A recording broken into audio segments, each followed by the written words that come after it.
Old Grey Whistle Test presenter David Hepworth revealed he isn't down for another reboot of the music show.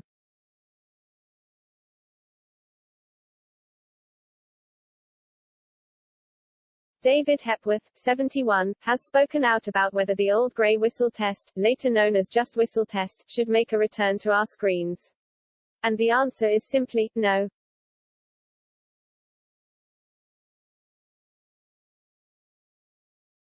The music show first broadcast on the BBC in 1971 and went through a range of hosts during its time on air, until its final showing in 1988.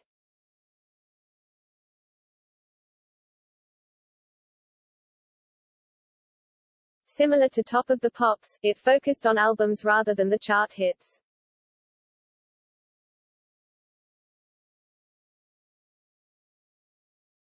But in a new interview, the journalist opened up about the reasoning behind condemning another series reboot.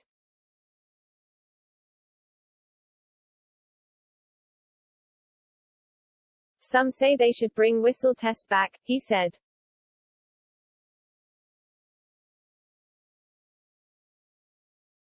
I don't agree.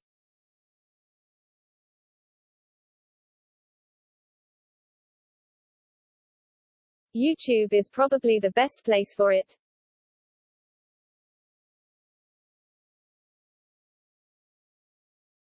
After all, it was born in 1971, when albums were hard to find, not easy to afford and consequently very precious indeed.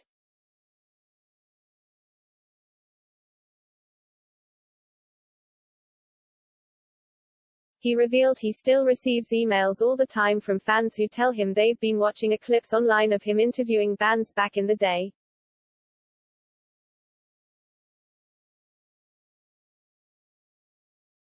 The best performances given on the show should live forever in what is effectively a massive digital second-hand shop, the went on.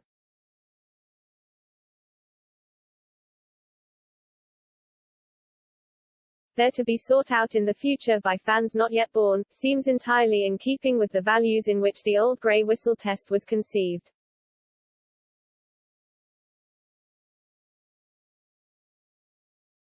And the show is still popular on the streaming site, where millions of unsanctioned pieces have been shared by fans.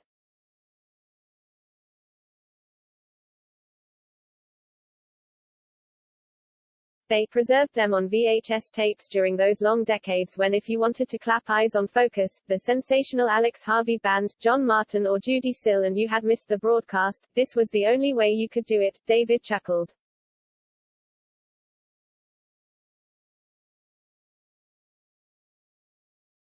Having launched in 1971, the 71-year-old admitted Whistle Test's reboot wasn't as successful as that of BBC Two's other specialist program, Top Gear.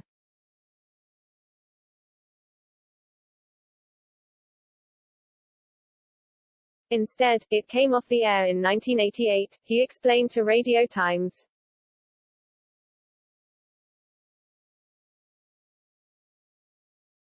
Collateral damage in the war between the barons that is waged ceaselessly within the corporation.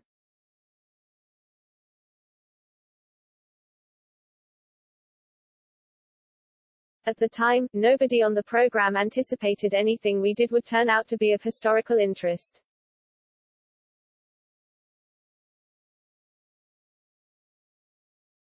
The contracts certainly didn't allow for it. Bands were signed for one live broadcast and one repeat later that week.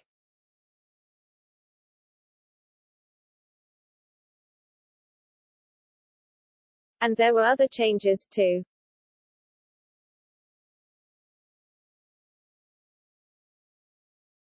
The BBC lopped off the Old Grey from the title, commissioned an unlovely synth-pop remake of the original theme tune and gave the impression of wishing the show would magically morph into the Tube. David retorted, confessing it didn't have the desired bold reinvention.